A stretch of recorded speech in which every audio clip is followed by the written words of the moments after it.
Los que seguís el podcast sabéis que una de las obsesiones del director es la regeneración de nuestro sistema. No solo arreglar problemas aquí y allá, sino qué podemos hacer para cambiar de manera profunda y permanente las cosas que van mal. Y por eso nos encanta traer a gente un poco revolucionaria, un poco que quiere remover las cosas y que tiene la valentía, además, de arrojarse, ¿no?, en público para proponer esos cambios tan necesarios. Y por eso me encanta presentaros y tener aquí con nosotros hoy a Miriam González. Hola, ¿qué tal? Porque, claro, una persona como tú, que ha sido una abogada de éxito, que ha trabajado en la Unión Europea, asesorado al gobierno británico, ¿por qué se mete ahora en el lío de intentar limpiar algo tan complicado como es España? Bueno, yo llevo metida en este lío casi desde que nací, ¿eh? Lo único que ha ido cambiando han sido pues mis circunstancias. Antes me podía dedicar a ello solamente pues en ratos libres según estaba ocupándome de las circunstancias de mi vida, y ahora tengo una situación en la que por un lado tengo más libertad de poder hacer esto, pero también tengo más preocupación. Yo creo que lo que hemos visto desde el 2016, aunque realmente se retrotrae a la crisis del 2008, ¿no?, es que la sociedad va por un derrotero político de cuestionamiento del sistema democrático, que creo que no podemos llegar ahí sin haber intentado arreglar las cosas que no nos funcionan en el sistema democrático. Eso es lo que estamos intentando hacer. Montas España Mejor. El nombre me encanta, ¿no? Gracias. Porque alguien me decía hace algún tiempo, ¿no?, hablando de Trump y de por qué había ganado Trump. Dice, mucha gente, una cosa que no entiende de Trump es que todo esto de Make America Great Again y demás tiene un mensaje positivo. No te estoy comparando, ¿eh? Está bien. Con Trump, pero sí con el... Creo que la gente necesita creer que el cambio es posible.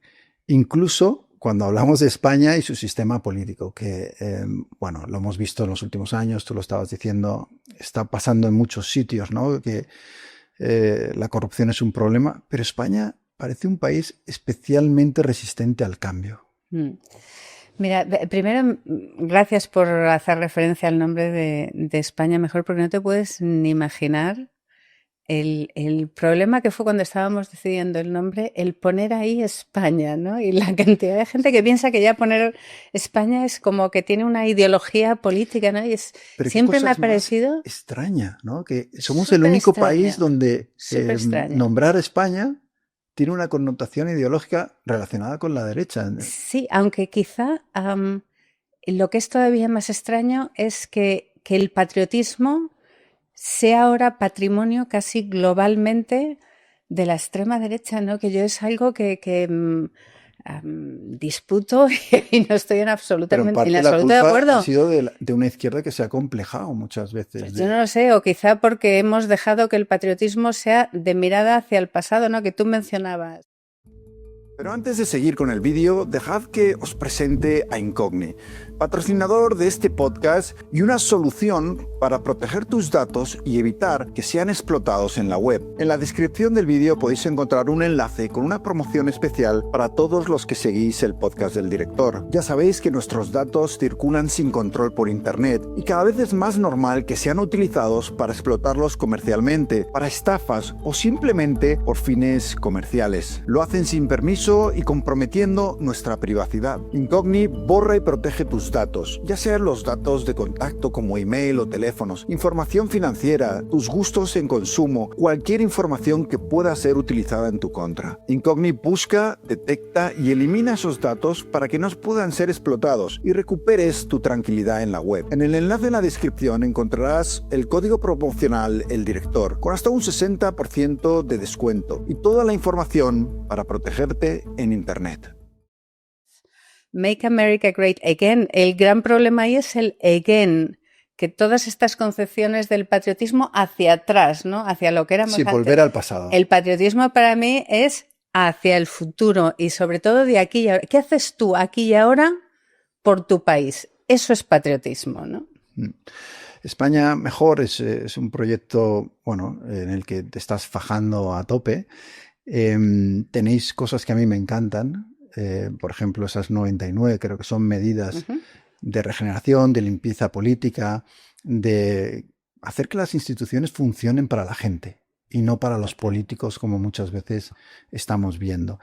Y sin embargo, leía un titular del País, ¿no? Le habías enviado el decálogo a 400 instituciones, partidos políticos y demás. Ninguno lo había firmado. Sí. Y cuando uno lee ese decálogo ético y moral de la política, es que todo tiene sentido. ¿Por qué esa resistencia? Bueno, lo que nosotros hemos puesto sobre la mesa, que es una de las muchas medidas que hay que poner sobre la mesa, esto es un código ministerial. De verdad que con 99 principios, que hemos hecho 99, podríamos haber pasado de 100, pero un poco en... Pues como lo de las rebajas, ¿no? Con 99 ya vale. Menos de 100 para no intimidar a la gente. Que no se les atragante. Y es que son rutinarias en muchos otros sitios, son de cajón. De verdad que las lees y dices, pero ¿cómo es posible que esto todavía no esté ocurriendo, ¿no? Y toda la idea es de decir, a ver, aquí tienes la legalidad, pero con la legalidad no basta. La ética está por encima de la legalidad. Esto nunca se nos tiene que olvidar en política. Efectivamente, se lo mandamos pues a todos los grupos políticos, instituciones, tal. Han empezado a entrar pues partidos muy chiquitines o colectivos empresariales. Claro, a ver, los empresariales y asociaciones profesionales, que no nos extraña nada, porque todos nosotros tenemos códigos éticos. Bueno, cualquier empresa tiene...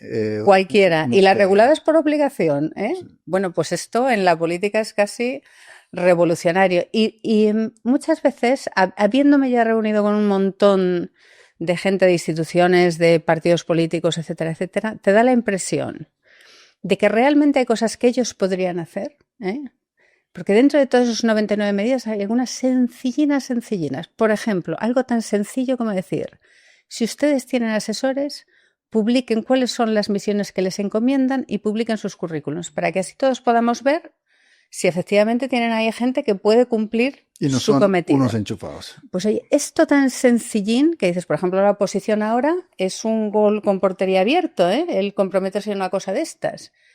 Pues nadie se compromete. ¿Por qué? Porque saben que incluso en cosas que a ellos no les harían daño ahora mismo, el abrir medio milímetro, saben que la sociedad se va a meter por ahí y van a empujar para lograr muchos más compromisos, ¿no? Y tiene una situación muy cómoda, ¿eh? De status quo, de aquí no nos movemos y tenemos un montón de poder y queremos seguir con ello, ¿no? Pero si supiéramos los 1000 asesores que al parecer tiene Pedro Sánchez, ¿no? Y en esto yo recuerdo una cifra muy parecida de los anteriores, de Rajoy, es decir, si supiéramos quiénes son y qué cobran y cuáles son su currículum, a lo mejor no nos están enseñando los nombres porque muchos serían enchufados, colocados, gente que a lo mejor no tiene mérito para estar allí más que la militancia a un partido concreto. Claro, pues tenemos toda una panda de... Vamos, que el problema no es el número de asesores, tampoco si efectivamente hacen falta, sirven, porque oye... Claro. Pues quieres poner en marcha política X, si no tienes la competencia dentro de tus equipos, pues traes a gente que te pueda ayudar. Ahora, tú no puedes tener asesor en un ministerio de transportes para ir a cosas súper concretas a una persona que ha estado de guardia jurado en sabe Dios quién, qué lugar de noche, ¿no? Pues es que eso lo teníamos que haber visto todos nosotros y decir, ¿pero dónde va usted con este tipo de persona? Es sorprendente que tengas que llegar ahí, ¿eh? Porque dices, bueno, a esta persona la verían por los ministerios y todos los equipos y alguien debería haber podido decir algo, ¿no? Pero puesto que eso no ocurre, pues sáquenlo ustedes para que podamos examinar en la sociedad. Y en lo que te refieres del mérito, me parece que eso es una parte crucial. Hay que hacer auditorías de mérito. Y tenemos que entender si a la gente que se le está pagando y que además se les da un montón de prerrogativas y acceso a documentación, etcétera, etcétera, ¿toda esta gente tiene el mérito para estar ahí?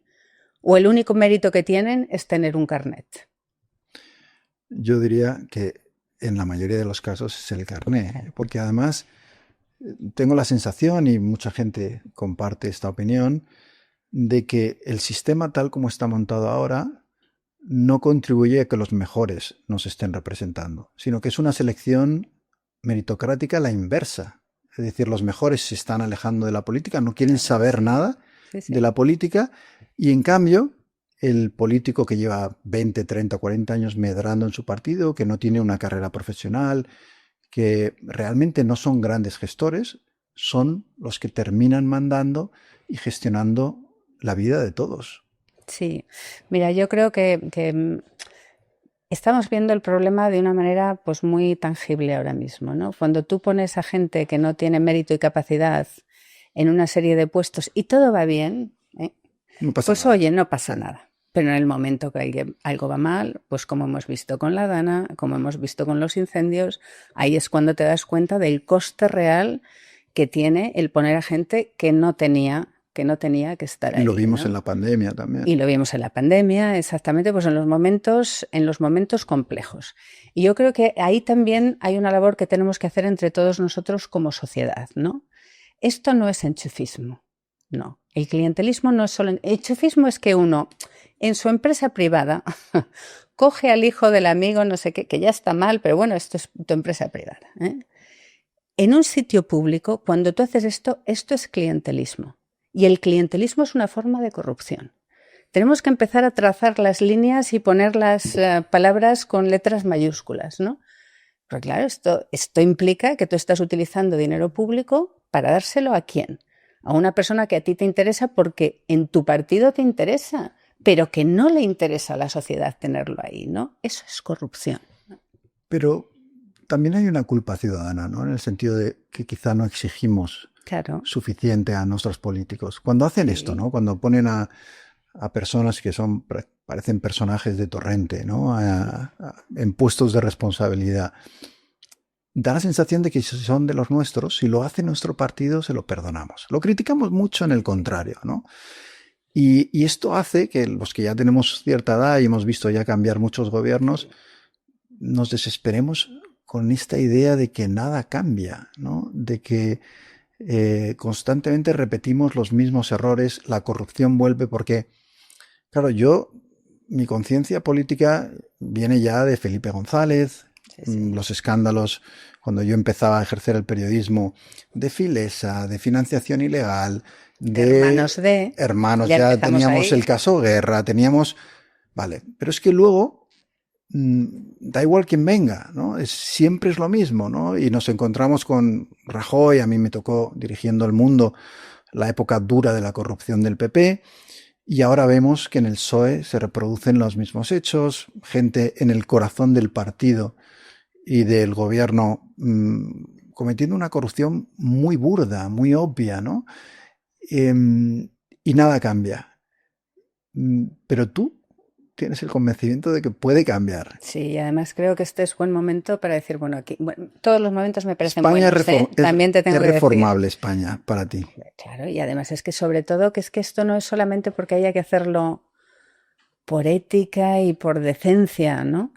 O sea, no es solamente una cosa buena que tenemos que hacer, no, es que esta es la pieza angular que no nos deja a nosotros movernos donde tendríamos que movernos como país. O sea, tú ahora mismo dices, ¿qué tendría que estar haciendo España ahora? Si te pillan unas circunstancias diferentes, pues tienes a un montón de Europa que está cayendo en manos de la extrema derecha con el problema que eso tiene pues para atraer inversión extranjera, por ejemplo, pues son opciones muy populistas, con poca seguridad jurídica. Yo me levanto y pienso esto y mañana y doy soluciones fáciles que todo el mundo sabe que no van a funcionar. Si te pilla a una España en la situación que tenemos ahora, de decir, no, que es que nosotros estamos apoyando esto con seguridad jurídica, tenemos gente que realmente sabe lo que hay que hacer, no estamos gastando toda la energía política, pues los 3 primeros años de gobierno en colocar a los nuestros y ya los siguientes de defendernos de las acusaciones que hemos estado colocando a los nuestros y las cosas que han hecho ellos, ¿no? Pues ahora mismo podríamos estar empujando al país a dar un empujón en el nivel de rentas medias, que esa es la asignatura pendiente económicamente de España. Este país puede empezar a ir hacia el modelo alemán, ¿no? Hacia ese nivel alemán de rentas. Pero es que no tenemos nada de la energía política ahí. Y es lo que tú decías antes, oye, los que ya tenemos una cierta edad, pero si yo estoy cansada de ver siempre lo mismo. O sea, un cambio de caras, ¿no? Esta vez ya va a ser suficiente, ¿no? Cambio de caras, volvemos a lo mismo. O sea, tienes esa sensación del péndulo de la corrupción, ¿no?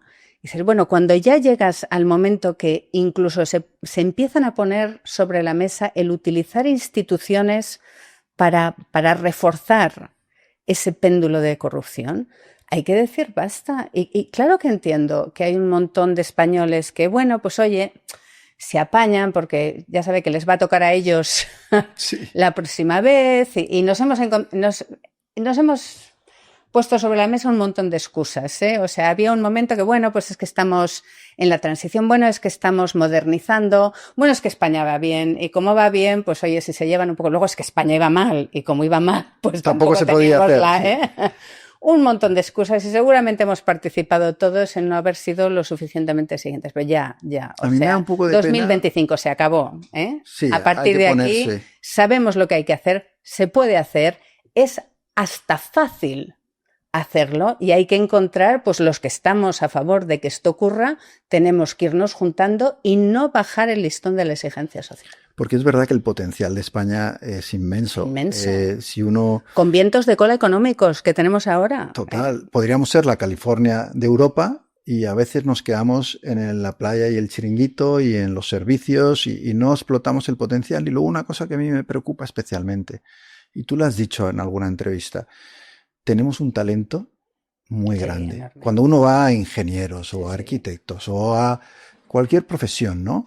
Y sin embargo, luego como país no somos capaces de bajar eso para que tenga un efecto mucho mayor, un impacto en lo que es el país, ¿no? Y de hecho, muchos de estos profesionales con mucho talento, también jóvenes, pero también no tan jóvenes, no les queda más remedio que marcharse. Sí, una de las cosas que yo creo que vamos a ver que van a ocurrir si no empezamos a hacer modificaciones en el sistema es precisamente eso, porque vamos a una etapa económica claramente hiperglobalizada, independientemente de que políticamente se estén intentando poner muros, donde la gente se mueve, donde tiene más oportunidades. Tú hablabas de la posible California. Pues yo no sé California porque California da una menzón. Yo he estado viviendo casi 5 años hace poco allí, ¿no? Y casi es inalcanzable, no ya para España, sino para toda la Unión Europea, ¿no? Pero que claramente nosotros, ese movimiento que hicimos de rentas pues medio bajas a medio altas que hicimos pues en los 60 y principios de los 70, ¿no?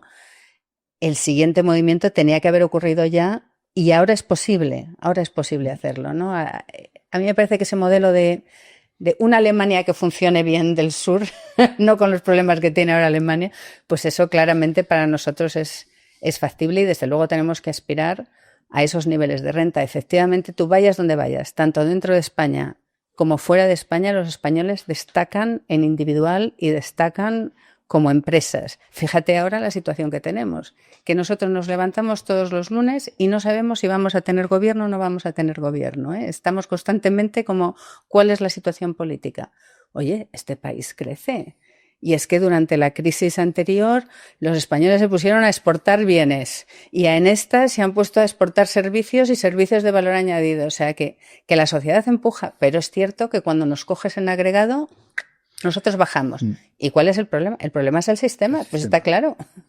Y hay que hay que reformar ese sistema para aprovechar el potencial que tenemos. Y sin embargo, claro, cuando uno lee algunas de las medidas que pide España mejor, por una parte uno está de acuerdo con la medida y por otra parte uno desespera. Hay una que dice, compromiso de los políticos de que no mentirán en el Parlamento. Sí. ¿Tan bajo está el listón? Hombre, claro, pues sí, pues es que yo cuando digo esto, fíjate, nos hemos ido, como no nos hacían caso los políticos, decidimos hace 1 año y pico que nos íbamos a hacer una ruta por toda España yendo a verles personalmente y a hacer reuniones con ciudadanos, porque a mí me parece que ir a de subir el listón de la exigencia social es casi lo más importante que tenemos que hacer entre todos. Y hay veces cuando en las reuniones de los ciudadanos leo esos compromisos y hablo de que no se puede ir, o sea, la persona que vaya al Parlamento a mentir deliberadamente, esa persona tiene que dimitir, ¿no? Pues hay veces que se produce como un murmullo, ¿no? De que, ¿cómo? Bueno, en España ningún político aceptaría hacer eso. Y hablando dices, pero tú en tu trabajo, o sea, si a ti en tu trabajo te pillan que has mentido deliberadamente ¿Qué es lo que te ocurre? No, me tengo que ir. Pero ¿cómo hemos podido aceptar que para los políticos haya un listón diferente? Yo este tipo de cosas es que las he visto en el día a día en otros sistemas políticos, ¿eh? Mira, un señor muy mangante que estaba de primer ministro en el Reino Unido, Boris Johnson, le pillaron mintiendo deliberadamente al Parlamento en la época del COVID y se tuvo que ir por eso.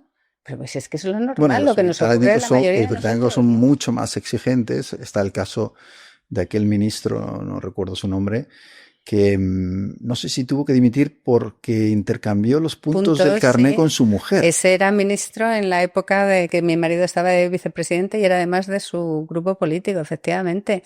Pero vamos, que lo que estamos pidiendo en España, mejor que no es este código ético de gobierno con 99 principios, que ya te digo que es solo una de las medidas, porque hay que tocar otras cosas, ¿eh? Hay que tocar aforamientos, hay que tocar la financiación de los partidos políticos, hay que tocar esas auditorías de mérito de las que hablábamos antes.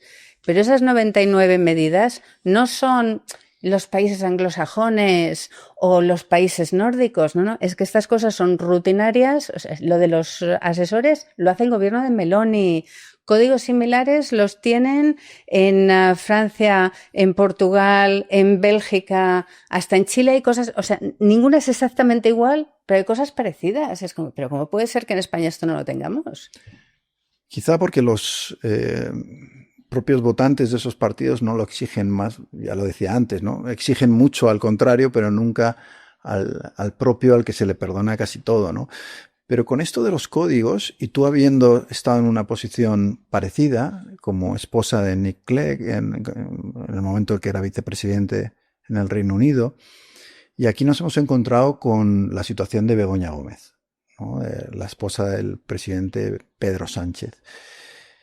Y tú, creo haberte escuchado en algún sitio haber dicho que eso no habría podido pasar en el Reino Unido. No, claro. No, y además es que a mí de todo ese episodio, que desde que empezamos a hablar de esto, pues hace como 1 año y 3 meses, más o menos, lo que más me llama la atención es el interés en personalizar la discusión, ¿no? Y venga a darle vueltas los unos y los otros, ¿no? ¿Qué se hizo, qué se no hizo? Además ahora pues hay un procedimiento judicial, pues ya está, eso te va a dar la respuesta, ¿no?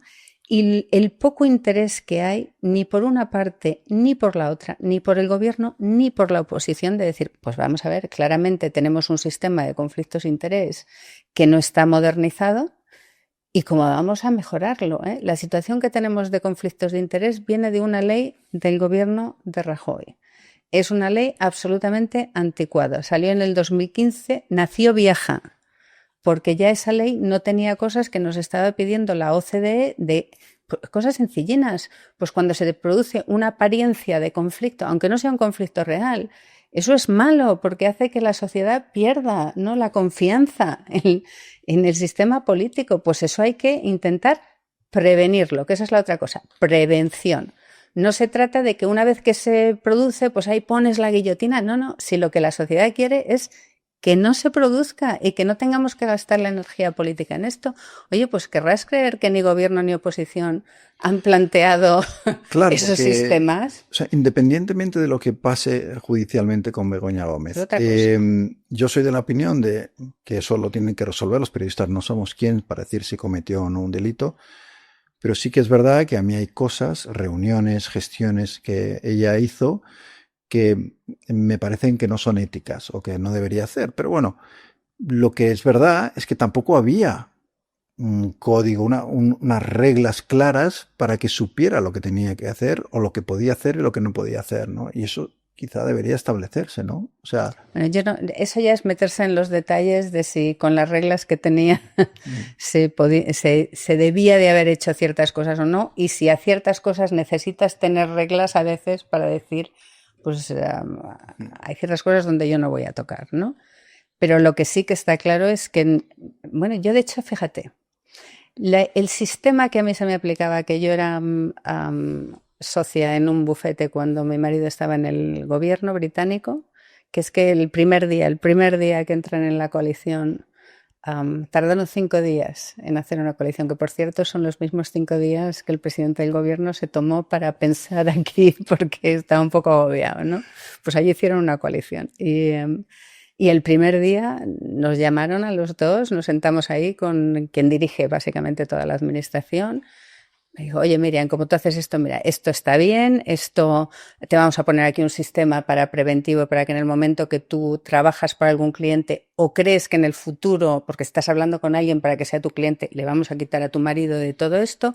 Y luego había ahí una parte que creaba una apariencia de conflicto y fue como, esto es mejor que te lo quites porque es que si esto sale, exactamente, es absolutamente legal y ético, pero es que mejor no. No se va a poder explicar bien, quítatelo y tal. Pues efectivamente, o sea, tardé 24 horas en quitármelo. Y es tan simple como que el otro día estaba abriendo cajas de mudanza de cuando me vine de California hace ya muchos años, que todavía tengo cajas en mi oficina. Un clásico es. Y me encontré la carta que me mandaron a la semana poniéndomelo por escrito. Y es que la colgué en Instagram, porque yo, fíjate, lo sencillo pero que es poner en marcha un sistema preventivo que no tienen voluntad. A eso me refería, que Begoña Gómez en este caso, independientemente de cómo actuara, nadie le dijo esto sí, esto no, esto puede ser un conflicto de intereses. Y lo que dices tú es que luego nunca hay un interés en poner en marcha cosas que sirvan para vigilar el sistema y dar garantías y seguridades también a las personas que a lo mejor quieren actuar de manera honesta y confunden, ¿no? Y sobre lo todo, privado David, con lo público. Que el problema es siempre en aquellos que ostentan el poder, ¿eh? El problema es que quien se tiene que retrotraer es aquel que tiene el poder. Se fija uno en el familiar. No. El problema es el que tiene el poder, que no tendría que haber entrado en ciertas cosas, que tendría que haber puesto sistemas, que ellos son los que tienen la responsabilidad, ¿no? Y es una pregunta clásica porque no hay un personaje que polarice más o que cree tantas opiniones en España como Pedro Sánchez. Y me gustaría saber qué concepto tienes de él. Pues tengo el concepto de una persona que antepone sus intereses personales a los intereses del país. Eso, que lo contrario sería grandeza política. No, sería un comportamiento normal. Lo que yo espero de una persona que tiene acceso al puesto más privilegiado, más alto, más el que tiene toda la confianza del país, al que dices, a veces es que se les olvida, ¿no? Y dices, hay millones de personas en el país que te dicen, toma, tú, ahí te vamos a poner para que lleves tú las riendas, ¿no? ¿Qué momento de confianza se produce ahí? Y lo normal que esperas de ellos, lo normal que yo espero de ellos, es que pongan los intereses del país por encima de los suyos propios. Claro que sí, eso no tiene que ser excepcional. Lo que pasa es que yo creo que lo que les ocurre, no habiendo estado en esa posición, es que se vuelve más importante retener el poder que tienen que no mirar por los intereses de los ciudadanos. Y la obsesión por mantenerse en el poder, también yo creo que por el ego, de considerar que el país va a ir mejor conmigo, y terminan justificando las trampas o lo que puedan hacer para mantener ese poder en base a un bien superior, ¿no? Yo creo que hay mucho de autoengaño, o lo que se llamaba aquí el síndrome de Moncloa, ¿no? Sí, yo creo que en política es fácil caer en el autoengaño, ¿eh? Porque además en el momento que llegas a las posiciones de poder, pues te iba a decir que pierdes mucho contacto con la calle, si no fuese porque creo que prácticamente todos los políticos en posiciones de poder o no poder en España hay que ver lo difícil que es que pisen la calle, ¿eh? Sí. Pero bueno, en circunstancias normales, una vez que yo cuando veo a un noruego, un primer ministro noruego cogiendo el autobús, claro, digo, sí. pero ¿de qué planeta vienen? No, y volviéndose algunos a sus circunscripciones todas las semanas y en reuniones abiertas, bueno, no sé lo que nos va a llevar, que es, por cierto, una de las cosas que proponemos siempre, ¿no? En España Mejor, ¿no? Y que haya que volver a las circunscripciones en reuniones en abiertos con el ciudadano, que da lo mismo lo que te cuenten, porque aunque te cuenten cosas que no tienen nada que ver con tu trabajo, ahí ya has aprendido tú que tú estás ahí para servir a esa persona, ¿no? Pero efectivamente yo creo que cuando llegas pues a esas posiciones, ¿no?, de presidente, que estás rodeado de las camarillas, que tienes mucha presión, porque es que llevar un país es mucha presión, que te pones también una coraza, porque enseguida pues ya sabes quién tienes en contra independientemente de lo que hagas, ¿no? Pues es muy fácil autoengañarte y pensar que es que tú eres el único que puede hacer esto y que estás ahí como en plan salvador y bueno, pues pierdes un poco de perspectiva. Creo que en el fondo casi siempre saben, ¿no? Casi siempre saben cuando ya has pasado tu fecha de expiración, ¿no? Pero eso en un político, y esto tuvimos aquí una mujer estupenda, experta en psicopatía, ¿no?, que había entrevistado a muchos psicópatas. Y qué peligro, qué peligro. Y ella, claro, contaba lo bueno que es para subir, por ejemplo, en política, el tener algunos rasgos psicopáticos en el sentido de poder ejecutar sin miramientos y sin escrúpulos lo que tú quieres para llegar a tus objetivos. No estoy diciendo que Pedro Sánchez sea un psicópata, lo que estoy diciendo es que cierta frialdad, que sí que claramente tiene, cierta capacidad para que los sentimientos no se entrometan en sus objetivos, a mí sí que me da la sensación de que le convierte en un superviviente nato de la política, porque ahí está. O sea, la izquierda ha sido borrada del mapa en Europa prácticamente y él sigue aguantando. ¿Para qué precio? No sé. Bueno, a mí realmente me parece que en política hay de todo, ¿eh? O sea, hay gente que tiene esa frialdad pues para ver dónde está su posición de poder e intentar mantenerla. Me parece igual de terrible cuando lo hacen anteponiendo sus intereses personales o solamente los intereses de su partido. Y claramente siempre hay un juego de intereses, ¿no? Pero hay momentos muy claves donde tienes que tener muy claro cuál es el interés del país. Y sí que es cierto, ¿no?, que en muchas de las actuaciones que tienes que tener para el país hay cosas en las que tienes que tener la cabeza muy fría y hay decisiones muy difíciles. Bueno, es que yo recuerdo en parte del training que hacen en otros países que le dicen al político, mire usted, aquí tiene un botón y aquí viene un avión que me va a pasar por aquí y aquí abajo hay un colegio. ¿Y qué haría usted en ese momento? Pues tener la cabeza fría. Pero ¿qué es lo que tú esperas, ¿no?, como ciudadano, que puedan decidir tomar las buenas decisiones? Pero creo que es muy sano para todos los políticos y, como te puedes imaginar, yo he conocido muchos en muchas circunstancias, en muchos países y de muchísimos niveles. Y una cosa que siempre ves es que casi todas las historias de políticos pues casi siempre acaban en fracaso, porque aunque lo hagas bien, pues es un espacio muy difícil donde es prácticamente imposible contentar a todo el mundo, y si haces lo que tienes que hacer, pues normalmente acaba en decepción y necesitas un poco de tiempo para recuperar esa percepción más objetiva por parte de la sociedad. Y creo que si aceptasen que casi todas las vidas políticas acaban en un inmediato fracaso, pues sería mucho más fácil que se arriesgasen por tomar las buenas decisiones para el país, ¿no? Yo creo que cuando sales bien es cuando dices, a ver, esto no habrá sido popular, esto a lo mejor me he equivocado en algunas cosas, pero así en su conjunto he podido mover al país en 3 o 4 cosas en la buena dirección, que luego el tiempo es corto, porque en política solo puedes cambiar al principio, después ya estás constantemente remando contra la corriente. Pues no tengo muy claro qué es lo que diría Pedro Sánchez cuando llegue ese momento, pero si miro hacia atrás, pues tampoco tengo muy claro, no te creas, de todos los presidentes de gobierno español. O sea, me parece que claro, ha habido mucho presidente de status quo, ¿no? De no muevo. En esto que pero hay que mover. Claro, esto que tú decías, pone sus intereses por encima de los del país.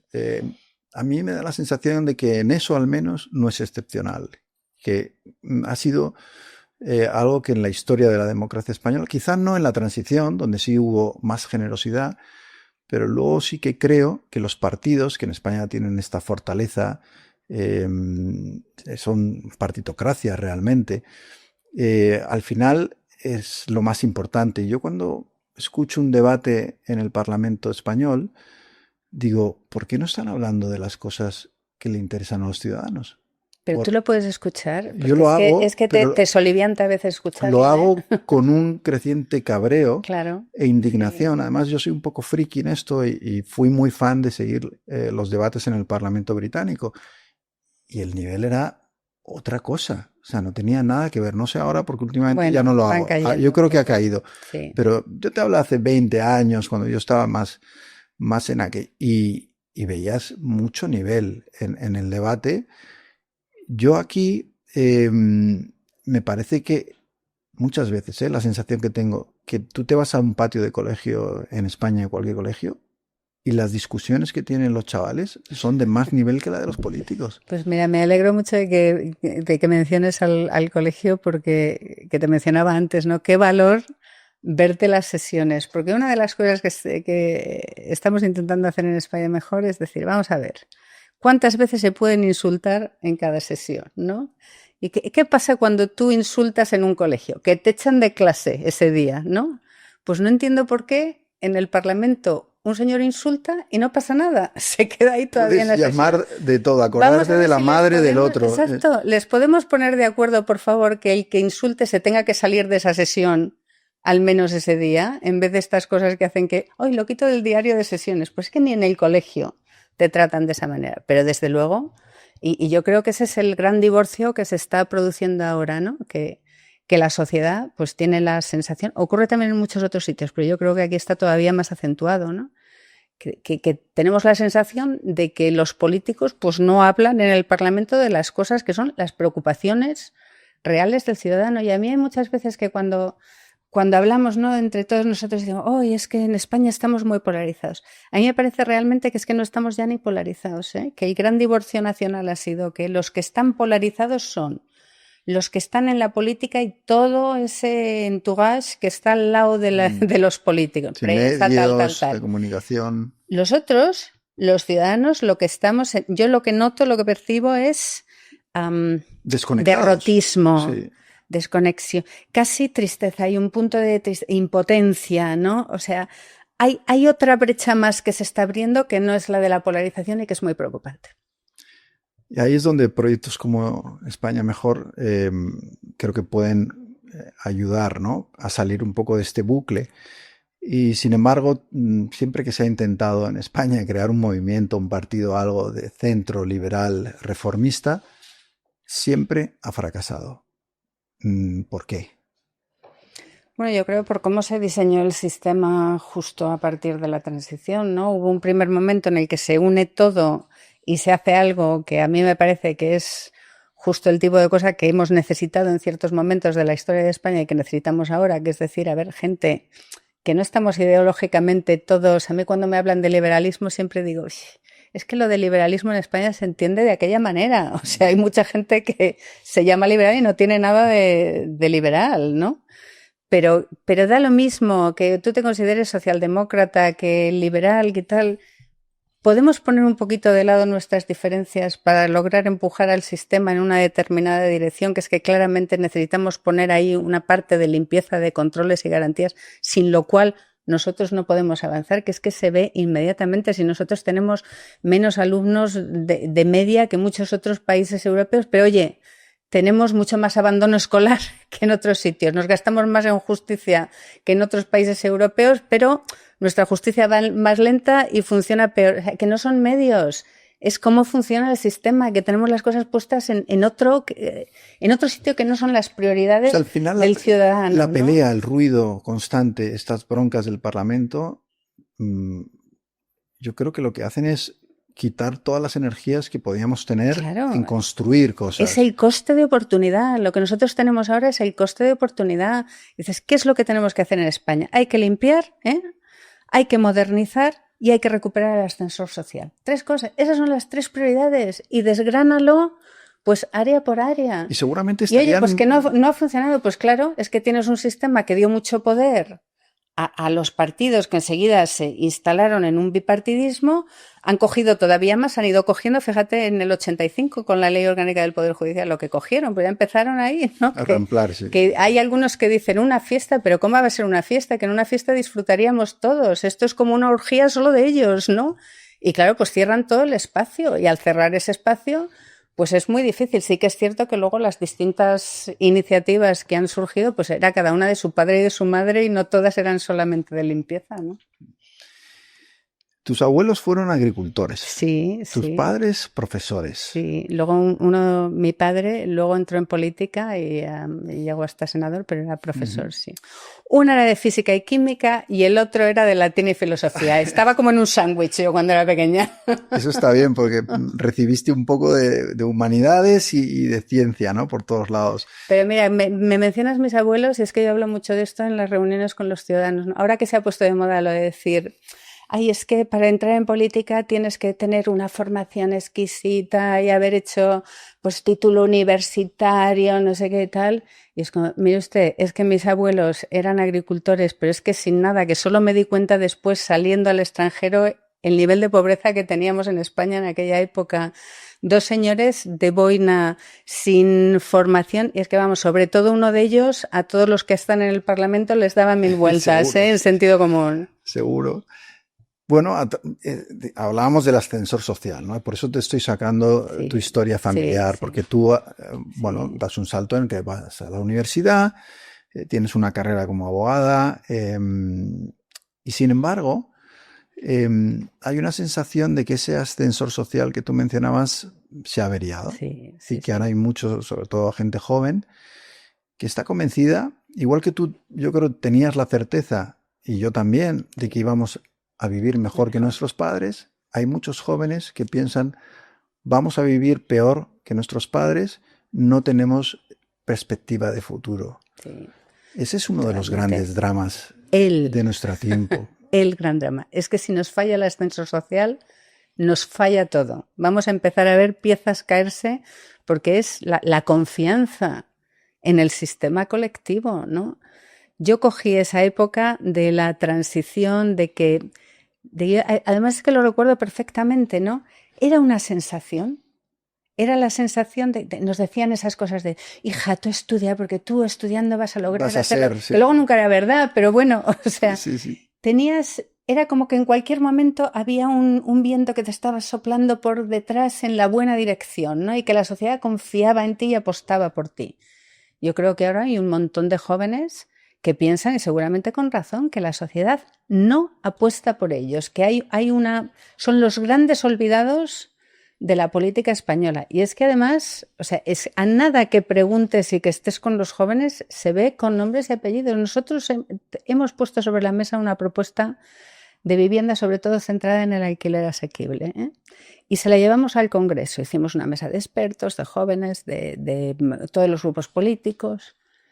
Y en esa mesa de jóvenes es que habló una joven que de verdad me quedé con ganas de grabarla y digo, se lo voy a enviar este vídeo a todos los diputados, todos los senadores, todos, para que se lo vean todos los días. O sea, cuando tú le oyes hablar, creo que se llamaba, si recuerdo bien, María Fernández se llamaba la joven, que te dice, mire usted, yo soy hija de una familia de clase obrera, trabajadora, la primera de mi familia que logra ir a la universidad. He hecho 2 carreras diferentes con buenas notas, empiezo a hacer un trabajo, no me da con un trabajo, empiezo a trabajar por las tardes para complementar y aún así me tengo que volver a vivir con mis padres. Porque como tengo que compartir con alguien, pues he decidido que es más fácil con mis padres, que ya les conozco, que estar con gente que no conozco de nada. Y dices, vamos a ver, es que esto es como para que se nos caiga la cara de vergüenza. ¿Cómo nos está hablando de esto todos los días? Ese es el problema en el Congreso. ¿Qué oportunidades le vamos a dar a una joven que estudia y trabaja, que está poniendo de su parte, como María Fernández? Y que ve que no avanza. Pues si los partidos políticos no tienen soluciones para María Fernández, no sé qué es lo que están haciendo. Me sobran todos si no tienen soluciones, ¿eh? Bueno, ahí es donde tienes que incidir. Les tiene que importarlo primero. Y una de las razones de que no les importe es que las elecciones en este país no las decide María Fernández. Las deciden los mayores. Y aquí hay una pequeña crítica a los jóvenes, ¿no? Que sé que tienen una situación muy difícil. Y es que cuando uno ve la participación política de los jóvenes, cuántos de ellos van a votar, es muy baja. Y en cambio los mayores de 60, mayores de 70, votan masivamente. Los políticos lo leen y dicen, ¿yo a quién tengo que apelar aquí para ganar las elecciones? A los mayores. Pedro Sánchez, en la víspera de las últimas elecciones, subió las pensiones un 8,5%.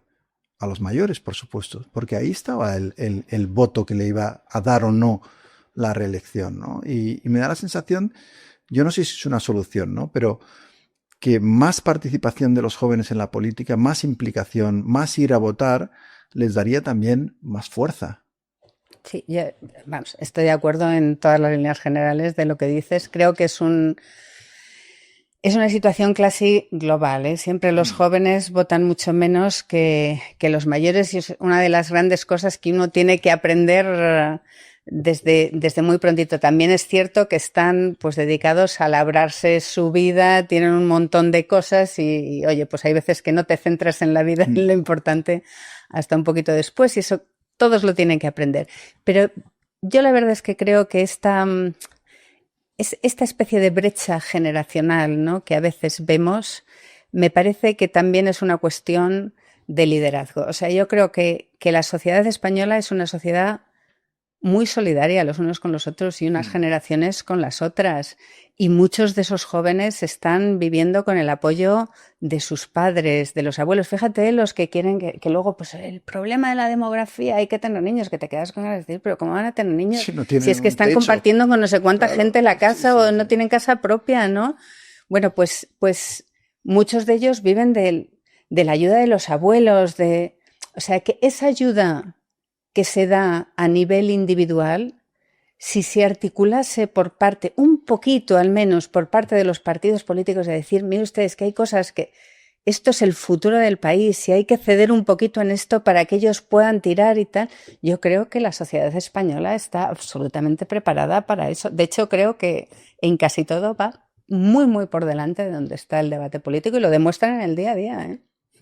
Sí, hablabas de la solidaridad y es verdad que en momentos de crisis ha habido una ayuda de las generaciones mayores a los jóvenes, sin duda, ¿no? Y los unos a los otros. A mí es como cuando me dicen, pues, no, es que los políticos son corruptos porque todos somos corruptos. ¿Pero qué dices? Primero, que habla por ti. Y segundo, que es que la sociedad española, cuando se producen momentos en los que cada uno puede tirar para lo suyo, pues momento COVID, momento Dana, fíjate en el apagón. Es que ese apagón se produce en otros países y bueno, no sé lo que hubiese habido de robos, de criminalidad. Oye, y la sociedad española da lecciones magistrales de ética cada 2 por 3. Que no, que esto es el sistema, pues es un sistema muy permisivo que hace que pues haya una clase política que va hasta el borde de lo que se permite y claro, se lo pasan. Pero más allá de la política hay disfunciones en España que también hacen muy difícil el ascensor social y crear una clase media de verdad con fuerza y con posibilidades, ¿no? En España la mayoría de los millonarios lo son por herencia. Solo un 26% están hechos a sí mismos. Esa cifra en Estados Unidos es del 76%. El privilegio sigue marcando mucho en España.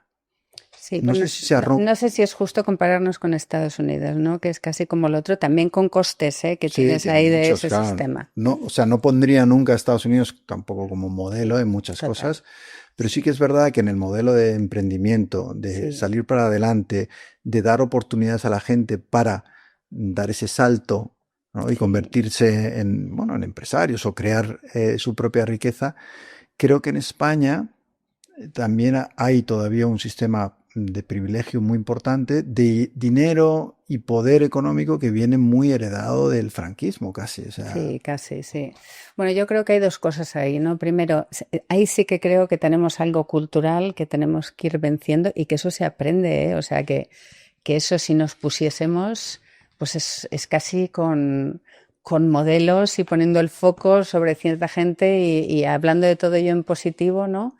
Pero el entendimiento de la cultura del riesgo, sí que es cierto que hay otras culturas que lo tienen mucho más entendido y donde el fracasar no es un motivo de que te tienes que esconder, sino que pues lo que aprendes con la vida misma, que es que cualquier vida tiene un montón de fracasos y donde realmente avanzas es cuando ya has internalizado el fracaso y has aprendido. Esto ya no lo tengo que hacer así, ¿no? Y además te has dado cuenta de la fuerza mental que necesitas para ciertas cosas. Y bueno, pues todo eso lo podemos fomentar mucho más como sociedad. También es cierto que tenemos un montón de barreras. Nosotros, uno de los trabajos que estamos haciendo ahora con los propios jóvenes, tenemos a un grupo trabajando en una propuesta de eliminar barreras al emprendimiento juvenil, y es que tú cuando ves, ellos lo llaman mapas conductuales, ¿no? Porque está haciendo muy sofisticado como entenderlo y tal, pero es que cuando ves así en un papel grande todas las barreras que tienes para el emprendimiento, hay veces que es como una gincana, dice, pero ¿cómo vas a hacer esto? No sé cuántas operaciones para el crédito, para el de esto, lo otro. Pues hay que ir una por una, desbrozando, quitando y dando facilidades. Para eso está el poder público, para hacer las cosas más fáciles, no más difíciles. Sí, ¿no? pero si tienes una maraña de esta administrativa con ayuntamientos, comunidades, diputados, o sea, al final el sistema que hemos creado y que se alimenta y que requiere de muchas colocaciones de amigos de los partidos y demás, da la sensación de que está hecho para que cada vez sea más difícil. Cada vez más difícil. Yo creo que tienes bastante razón, pero es que además dices, bueno, hay barreras, ¿no?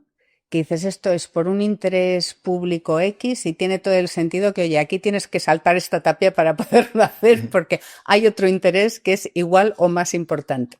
Pero es que muchas de esas barreras y muchas de etapas de la gincana es simplemente para que el político de turno pues se sienta importante, que te ha dado la aprobación él, porque y ya dependes de él y ya debes un favor y tal. Es que todo eso hay que quitarlo, pero que eso hay muchos países ahora mismo que están haciendo una labor de decir, lo llaman auditorías de slats, ¿no? Es decir, venga, tráigame usted aquí. Para hacer esto, ¿qué tenemos? 200 barreras, a ver cuántas podemos... Una por una. Eso es trabajo de pico y pala. Te remangas y vas con el rotulador rojo, ¿no? ¿Esto cómo lo puedo cambiar? Por ley. Esto lo tengo que cambiar con pues una coordinación con comunidades autónomas, que esa es otra. O sea, no se puede hacer nada con las comunidades autónomas. Nosotros en España nos podemos sentar con los finlandeses, los rumanos, los no sé qué, y vamos armonizando reglamentos hipercomplejas, ¿eh? Pero luego entre nosotros tenemos 27 maneras de enterrar a un muerto porque no nos logramos poner de acuerdo y no hay ningún sitio donde puedas empujarles a que se pongan de acuerdo.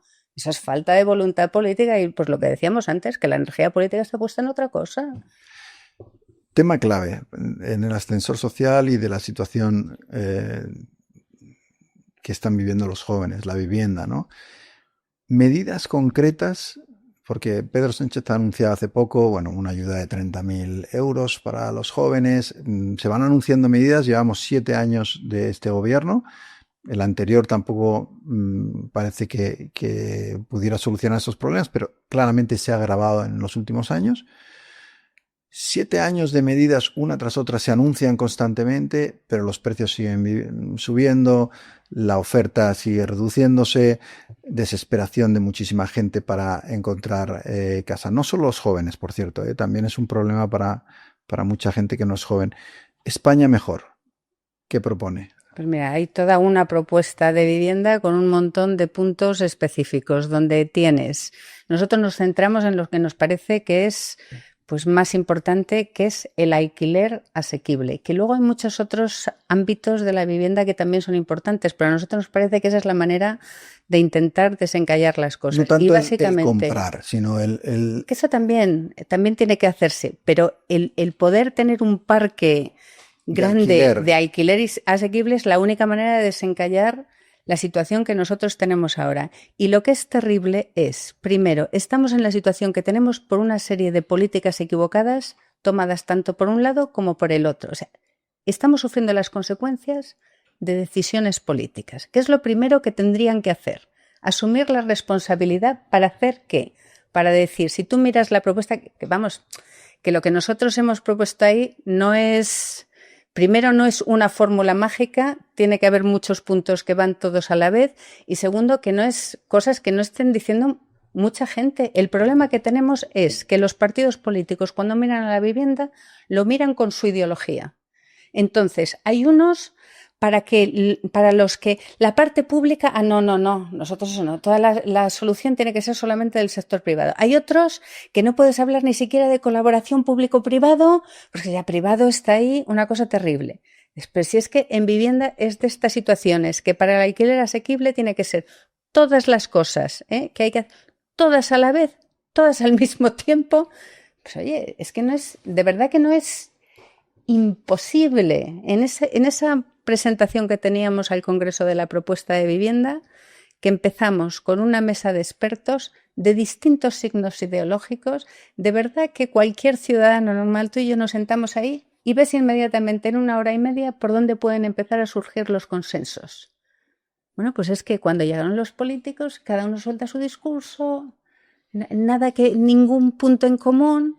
Pues si el problema son ustedes el problema. O sea, yo sin ser experto, escuchando a los que saben, me da la sensación de que el mayor problema que tenemos en la vivienda es una oferta de vivienda que no es capaz de absorber la demanda. Claro, es decir, que cuando en Madrid, en Zaragoza, en Vitoria, se pone en alquiler un piso, hay 200 personas que lo quieren.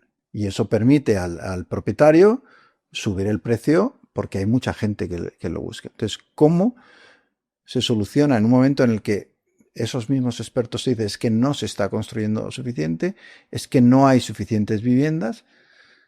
Claro, ¿cómo lo arreglas esto? ¿Cómo le das la vuelta para que la oferta y la demanda vuelvan a estar en consonancia? Pues tienes que ampliar el parque público de vivienda de alquiler asequible y ahí no lo puedes hacer construir vivienda tú solo, pública para alquiler. No lo puedes hacer tú solo y por eso tienes que cooperar con los actores privados, pero tienes que hacerlo con un poquito de cuidado, que lo que tú aportas públicamente, eso siempre continúe como público. Tienes que ver distintas formas, si puedes mover un poco las fórmulas de los arrendamientos para darle mucho más juego y que haya mucha más, pues digamos, variedad, tienes que tener mucha más seguridad jurídica y lo tienes que combinar todo, pero de verdad que no es imposible.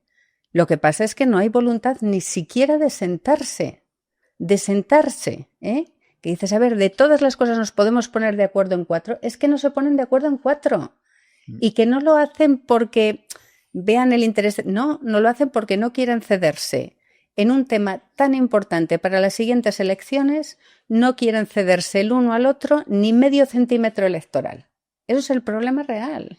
Si quitamos todo eso y ponemos a la ciudadanía, fíjate, mira, esto sería un buen tema. Es decir, vamos a ensayar una especie de consulta pública de estas como se hace en Suiza o se hace en California. Aquí tienen ustedes las 10 preguntas de cosas que se pueden hacer en viviendas. ¿Quiere usted esta colaboración público-privada o no? ¿Quiere este modelo de arrendamiento? No. Estoy segura de que nos ponemos de acuerdo. Pues no es tan difícil.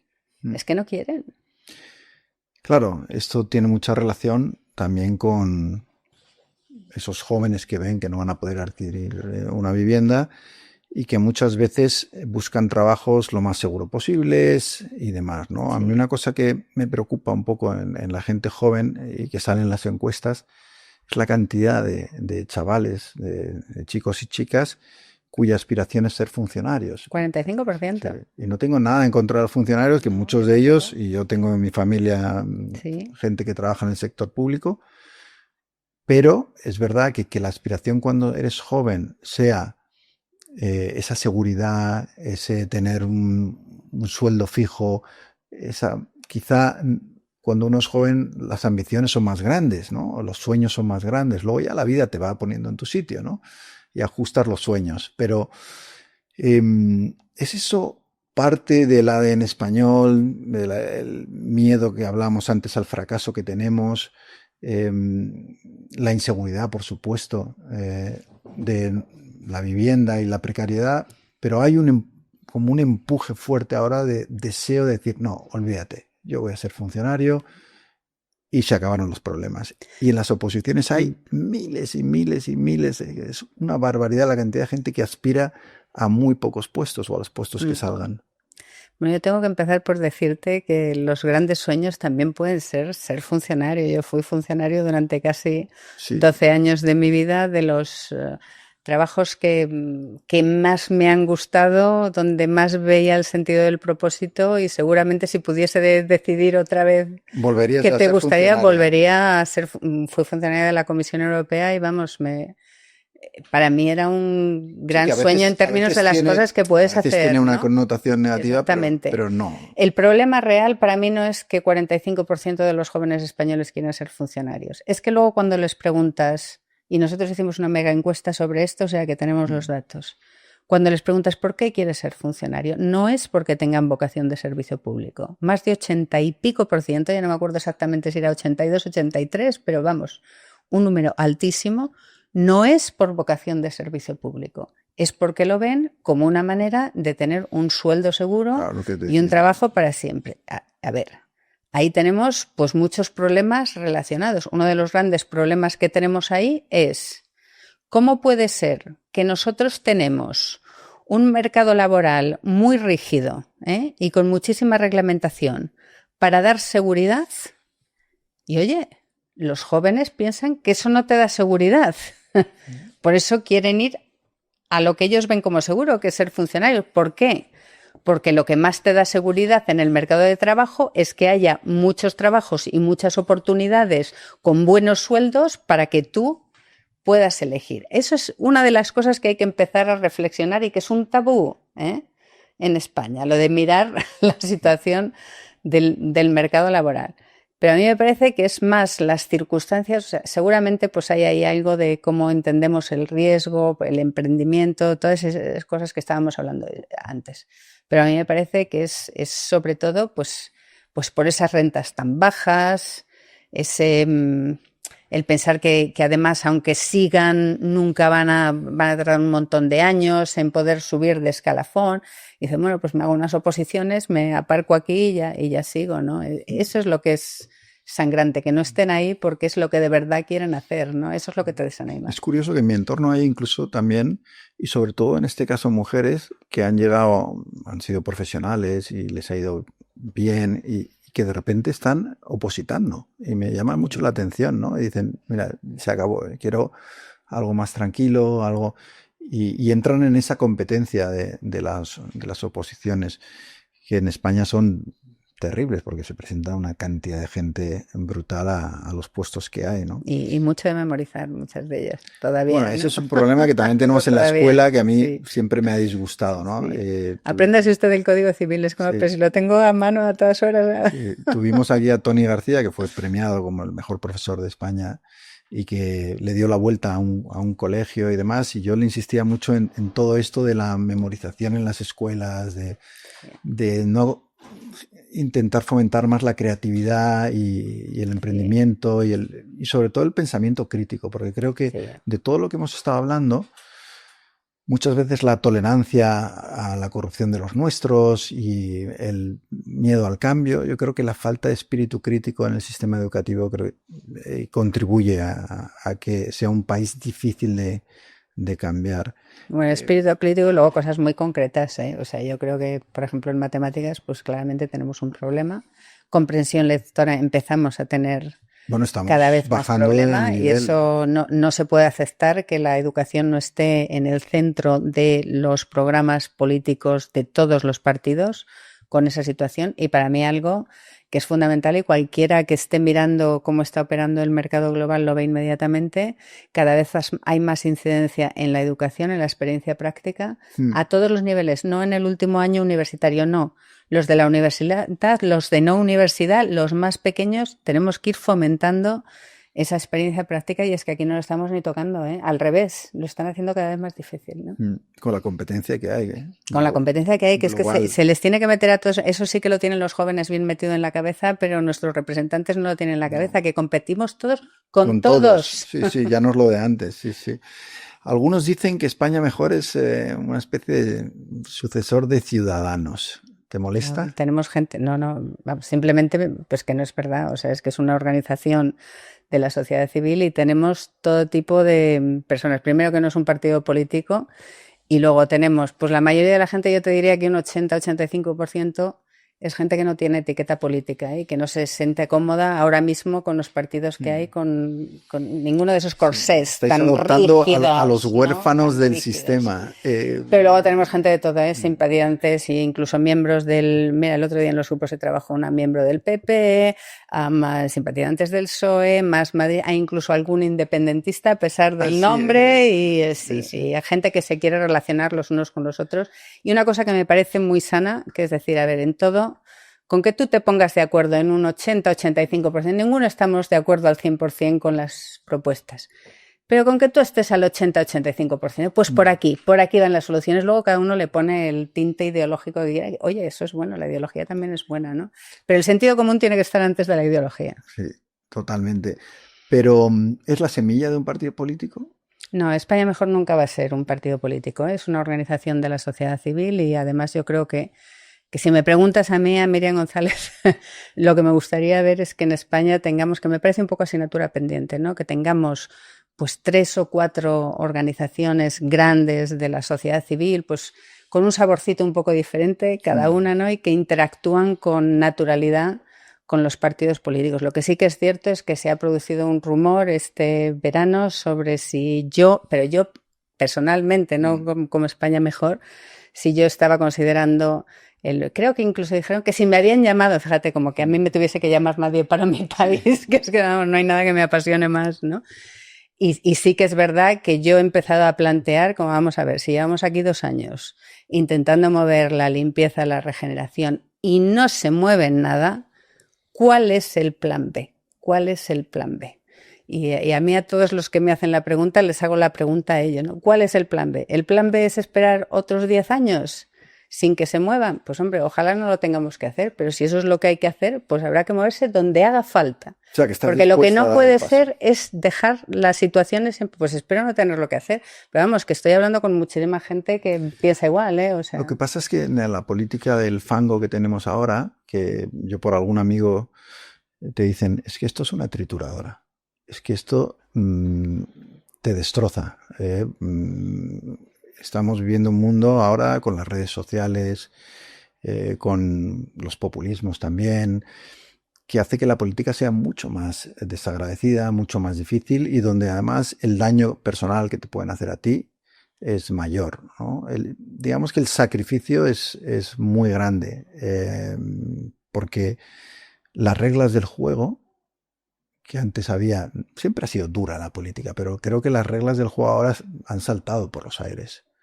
Y el riesgo, ¿no te da miedo el mundo de la política tal como está ahora mismo? Pues ya te digo que como yo soy optimista, pues espero no tener que hacerlo, porque además yo toda la gente que habla conmigo es gente que si tuviese que entrar en política arriesgaría más de lo que gana. Pero si lo que me estás preguntando es si ¿cuánto estaría yo dispuesta a dar por mi país? Solo te puedo responder que yo eso que me mencionas de la trituradora y del daño personal, es que yo eso ya lo he vivido. Y lo viví por un país que no era el mío. Así que si estuve dispuesta a hacerlo por un país que no era el mío, imagínate lo que no estoy dispuesta a hacer por mi país. ¿Es verdad que te dieron fuerte en el Reino Unido? Me dieron los tabloides. Y yo la verdad es que tuve muchísima suerte, porque los tabloides, que claro, que lo que querían era, pues lo típico, el status quo, ¿no? Sus 2 partidos mayoritarios y que no se moviese nada, ¿no? Y les pilló un poco por sorpresa esa subida del Partido Liberal y bueno, pues es que allí, que encima la prensa allí es poderosísima, todos pro-Brexit y toda esa parte que además odiaban lo de una extranjera y encima que trabaja, sí. que no está dedicada a su marido solamente, ¿no? Y pues fue una mini revolución para ellos, pero la verdad es que tuve muchísima suerte porque enseguida salió pues la gente, ¿no? Empezaron por los grupos de mujeres, de madres, y yo me sentí absolutamente arropada y todavía, oye, y no te puedo decir el privilegio que es eso, ¿eh? Cuando tú sales a la calle en un sitio y notas el calorcito y no sé, es que eso es algo, eso de verdad que no se paga por eso sí que es un privilegio. El estatus de la mujer, sobre todo en política, está más avanzado en España que en el Reino Unido, probablemente. En el sentido de que... Bueno, ahí han tenido 3 primeras ministras y nosotros no hemos tenido ninguna, ¿eh? Ojo. Sí, pero me refiero un poco a algo que te he escuchado de que había gente que consideraba que tú, como mujer del vicepresidente, lo que tenías que hacer es encargarte de los niños, de la casa y figurar. Sí, bueno, es que no te puedes ni imaginar en un determinado momento que se me ocurrió a mí decir que Nick y yo pues nos turnábamos, ¿no? Para llevar a los niños al colegio, pero es que estuve en todos los titulares. Así como es.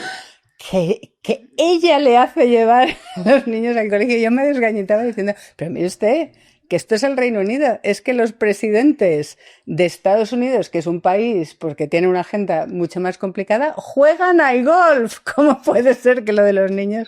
Bueno, fueron cosas divertidas, también fue un momento... yo creo que la sociedad sigue evolucionando, ¿no? Y están muy acostumbrados las mujeres, son las mujeres no los maridos de las políticas. Allí es un poco el modelo ese americano. Más americano, sí. Que tienen que estar dedicadas a, pues, la mujer florero que le viste las fotos, ¿no? Y bueno, va cambiando despacio, pero va cambiando. Y eso sí que es verdad que en España yo creo que eso no, por suerte, eso no está ahí.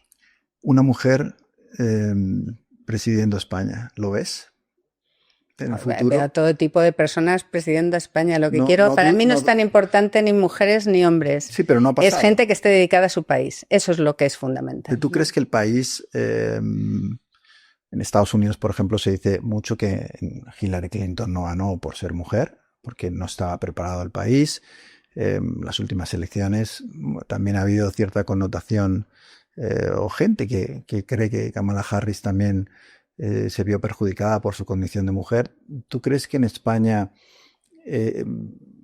eso perjudica, beneficia, o somos un país que ha llegado a un punto en el que, oye, no tiene por qué tener influencia que seas mujer o hombre? Yo creo que España, como muchísimos países democráticos, está absolutamente preparado para todo tipo de personas, y que muchas veces, mira, mencionabas a Hillary y a Kamala, pues la verdad es que creo que quizá esa no era la explicación, ¿no? Que muchas veces hay otros factores. Sí, que no perdieron por ser mujer, y es fácil escudarse. Sí, que escudarse. Y no, a mí es como cuando dicen, es que las mujeres, si hubiese mujeres, pues no se hubiese producido la crisis. ¿Te acuerdas cuando decían, si en vez de Lehman Brothers fuese Lehman Sisters, no hubiésemos tenido la crisis del 2008? Pues mire, yo cuando he estado, que he visto muy de cerca en un país a una primera ministra como Liz Truss, pues es que dices, esto no tiene que ver de mujer o de hombre. Vamos, que no, que es todo mucho más natural, ¿eh? Sí, mucho más natural. Bueno, yo espero que sí que, bueno, las circunstancias te lleven a presentarte de alguna manera como política en España, porque creo que hay que romper un poco el tablero y lo que tenemos, y todo lo que sea gente con ideas nuevas nos vendría bien. En lo personal no te lo deseo, porque la política española es, bueno, muy tóxica, pero el tiempo dirá. Sobre todo trabajar por el país, ¿no? En la capacidad que sea. Yo creo que todos tenemos que aportar, y este es un momento muy definitivo, no solamente por la situación que tenemos en el país, por todo lo que tenemos fuera, por lo que tenemos en Europa, lo que tenemos a nivel global, y todos tenemos que aportar en la medida en que nuestra circunstancia vital nos lo permita, ¿no? En la capacidad que sea. Un placer haberte tenido igualmente conmigo en el podcast, y seguiremos los pasos de España mejor y esos intentos de cambiar y mejorar España. Muchas gracias, y es un placer, como siempre, hablar contigo. Gracias. Y a todos vosotros, bueno, gracias por estar ahí. No os olvidéis de suscribiros al canal, y os esperamos la próxima semana con otra charla súper interesante.